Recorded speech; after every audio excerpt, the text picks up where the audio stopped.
మీ కుటుంబ శాంతి, ఆరోగ్యం, ఆర్థిక అభివృద్ధి కోసం రుద్రాక్ష మహాపూజలో తప్పక పాల్గొనండి. ఇప్పుడే నమోదు చేసుకోండి. నమస్తే రంగారు. నమస్తే అండి. చిలుకూరి వెంకటేశ్వర స్వామి వారి గురించి అందరికీ తెలిసిందే అండి. ఎవరికైనా వీసా కానీ పాస్పోర్ట్ కానీ రావాలి అంటే దానికి మొక్కుబడి చెల్లించుకుంటారు. ఫస్ట్ 11 ప్రదర్శనలు, అది వచ్చిన తర్వాత 108 ప్రదర్శనలు. ఇది అందరికీ తెలిసిందే. అంటే అంత నమ్మకం వారి మీద. కానీ ఇప్పుడు అమెరికా ఈ చిలుకూరి బాలాజీ ఆలయాన్ని కూడా టార్గెట్ చేస్తూ ఉంది. అంటే ఎందుకు అలా టార్గెట్ చేస్తుంది? ఎందుకు మన ఇండియన్స్ మీద ఇప్పుడు మళ్ళీ ఇంకో రకంగా పడుతుంది? సో జనరల్గా యుఎస్లో ఉండే సెనేటర్స్ కానివ్వండి, వీళ్ళందరూ ఏంటంటే ఇండియన్స్ అంటే ఒక కైండ్ ఆఫ్ హేట్రెడ్ డెవలప్ చేసుకున్నారండి. వాళ్ళు ఇండియన్స్ అంటే ఎందుకు హేట్రెడ్ డెవలప్ చేసుకున్నారు అని అంటే, స్టార్టింగ్లో మొత్తము వాళ్ళ ఎకానమీ డెవలప్ చేయడానికి ఉపయోగపడిందంతా మన ఇండియన్సే.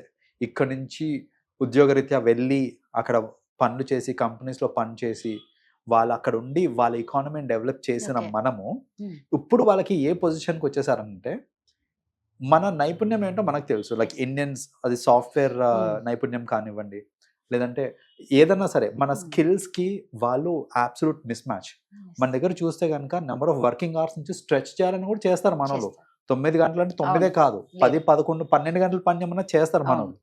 వాళ్ళు అలా కాదు, 9 గంటలు అయిపోయిందంటే వదిలేసి వెళ్ళిపోతారు అంతే. మిడిల్లో వదిలేసి వెళ్ళిపోతారు వాళ్ళు, వర్క్ని అక్కడికి వదిలేసి వెళ్ళిపోతారు వాళ్ళు.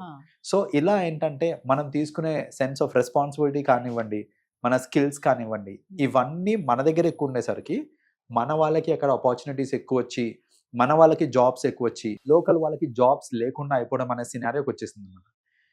కరెంట్లీ ఇప్పుడు ఏంటంటే వాళ్ళకి అక్కడ అన్ఎంప్లాయ్మెంట్ రేట్ పెరిగిపోయి, వాళ్ళు ఏంటంటే సరే ఈ జాబ్ ఆపర్చునిటీస్ ఏవైతే ఉన్నాయో అది ఎక్కడో ఇండియా నుంచి వచ్చి వాళ్ళు కొట్టేసడం ఏంటి, మన వాళ్ళకి రావాలి అని వాళ్ళు ఒక డెసిషన్ తీసుకొని వాళ్ళు ఏంటంటే H1B మీద రూల్స్ తీసుకురావటము, వెరీ స్ట్రిక్ట్ రూల్స్ తీసుకురావడం వాళ్ళు. అండ్ కొన్ని వీసాస్ని వాళ్ళు అసలు వీసా స్లాట్స్ ఓపెన్ చేయట్లేదు. స్టూడెంట్స్కి వీసా అసలు యాక్సెప్టే చేయట్లేదు చాలా మటుకు, ఎక్కడో కొన్ని యాక్సెప్టెన్స్లు పడుతున్నాయి అంతే. సో ఇలా వాళ్ళు ఏంటంటే ఇండియన్ స్టూడెంట్స్ కానీ ఇండియన్ ఎంప్లాయీస్ కానీ ఇన్ఫ్లో తగ్గించడానికి వాళ్ళు ట్రై చేస్తున్నారు. సో అలా ఆ ఉద్దేశంతో వాళ్ళు ఏంటంటే ఈ నిబంధనలన్నీ తీసుకొని వచ్చారు వాళ్ళు. ఇన్ ద సేమ్ ప్రాసెస్ ఇప్పుడు ఏంటంటే వాళ్ళు ఇండియన్స్ని టార్గెట్ చేసుకుంటూ ఈ పనులన్నీ చేశారు. దాంతో పాటు తాజాగా వాళ్ళు చేసింది ఏంటిది అని అంటే, సోషల్ మీడియాలో ఈ చిలుకూరు బాలాజీ టెంపుల్కి సంబంధించి మన వాళ్ళకి ఉన్న సెంటిమెంటల్ అసోసియేషన్ ఏదైతే ఉందో దాన్ని వాళ్ళు ఇచ్చేసుకుంటూ వాళ్ళు ఏంటంటే ఇండియన్స్ కోడింగ్ మీద ఫోకస్ చేసే కంటే కూడా గుడి చుట్టూ తిరగడం మీద ఫోకస్ ఎక్కువ చేస్తారు అన్నట్టు ఒక సటైరికల్ గా వాళ్ళు సోషల్ మీడియాలో కొన్ని పోస్టులు పెట్టడము. అలా పోస్టులు పెట్టినప్పుడు మన వాళ్ళు కూడా కొందరు రియాక్ట్ అయ్యేది ఏంటిది అని అంటే, మా స్కిల్స్ కి మీరు భయపడే కదా మీరు ఇలా చేస్తున్నారు అని మన వాళ్ళు కూడా సోషల్ మీడియాలో బాగానే గట్టిగా వేస్తున్నారు ఆన్సర్స్. కానీ అసలు ఇలా ఇవ్వడం వల్ల ఏంటంటే కొన్ని సెంటిమెంట్స్ దెబ్బతింటాయి. ఇప్పుడు వాళ్ళు కూడా ఏంటంటే వాళ్ళ దగ్గరికి పోయి చేసేది ఏంటి అనే థాట్ వచ్చి ఇక్కడే ఉందాము అని ఆగిపోయే వాళ్ళు ఉంటారు చూడండి, అది వాళ్ళ ఎజెండా. సో ఏంటంటే వాళ్ళు ఎందుకు గెలుపుతున్నారు ఇప్పుడు ఇట్లా అని అంటే, ఓన్లీ టు స్టాప్. ఇప్పుడు H1 నుంచి స్ట్రిక్ట్ చేశారు వాళ్ళు, మల్టిపుల్ వీసాస్ ని స్ట్రిక్ట్ చేశారు, వీసా స్లాట్స్ ఓపెన్ చేయట్లేదు. దానికి తోడు ఇలాంటివి చేస్తే ఏంటంటే ఇంకా మన వాళ్ళు ఎక్కువ రారటు పక్కకి అనే ఉద్దేశంతో ఇలాంటివి చేస్తున్నారు వాళ్ళు. సో యాక్చువల్గా చెప్పాలంటే సినారో కూడా మారిపోయిందండి.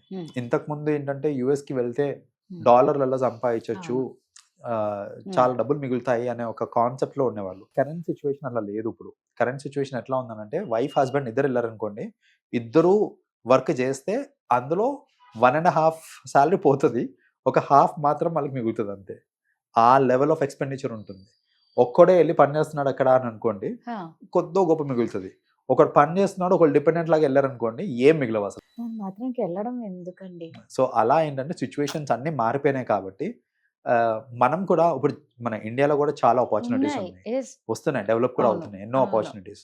సో అంత స్కిల్ ని గనక మనం ఇక్కడే ఫోకస్ చేసుకుంటే ఆబ్వియస్లీ మన ఎకానమీ కూడా పెరుగుతుంది. ఎకానమీ పెరిగినప్పుడు పే స్కేల్స్ కూడా దానికి తగ్గట్టే పెరుగుతుంది. కరెక్ట్.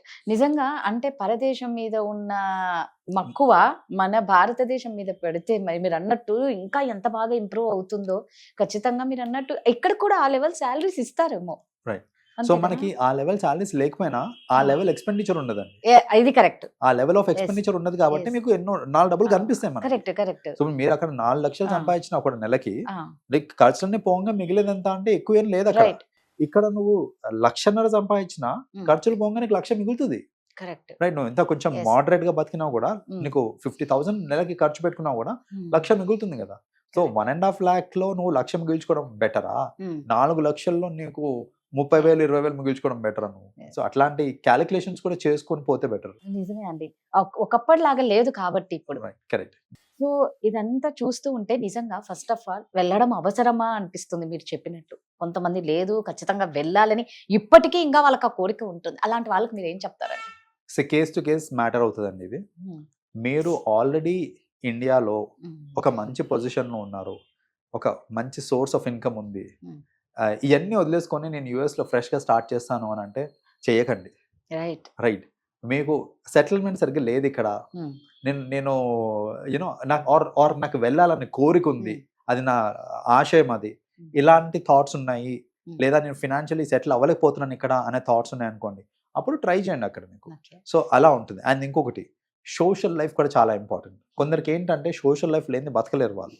సో అలాంటి వాళ్ళు ఇండియాలో ఉన్న సోషల్ లైఫ్ వాళ్ళకి ఎక్కడ దొరకదు చెప్పాలంటే. రైట్. మన ఫ్యామిలీస్, అవును. మన రిలేటివ్స్ అవును. అందరూ ఇక్కడే ఉంటారు.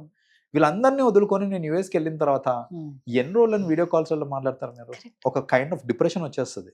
సో సోషల్ లైఫ్కి అలవాటు పడ్డ వాళ్ళు కూడా వెళ్ళక ముందు ఒక్క క్షణం ఆలోచించాలి, అక్కడ నాకు తెలిసిన వాళ్ళు ఉన్నారా, ఎంతమంది ఉన్నారు, నేను ఇక్కడ ఉన్న సోషల్ లైఫ్ నాకు అక్కడ వస్తుందా రాదా అనేది కూడా ఇంపార్టెంట్ Right. అనమాట ఇక్కడ. సో ఇలా ఇవి కొన్ని కన్సిడరేషన్స్ ఉంటాయి. ఆ కన్సిడరేషన్స్ అన్ని దృష్టిలో పెట్టుకొని మీకు వెళ్ళడం కరెక్ట్ అని అనిపిస్తే వెళ్ళచ్చు, లేదు ఇక్కడే ఉండిపోవడం ఉత్తమం అని అంటే అంతకంటే మంచి డిసిషన్. అసలు అంతకన్నా నిజంగా మీరు అన్నట్టు అంతకన్నా మంచి డెసిషన్ లేదు. Right. సూపర్. థ్యాంక్ యూ అండి. వెల్కమ్.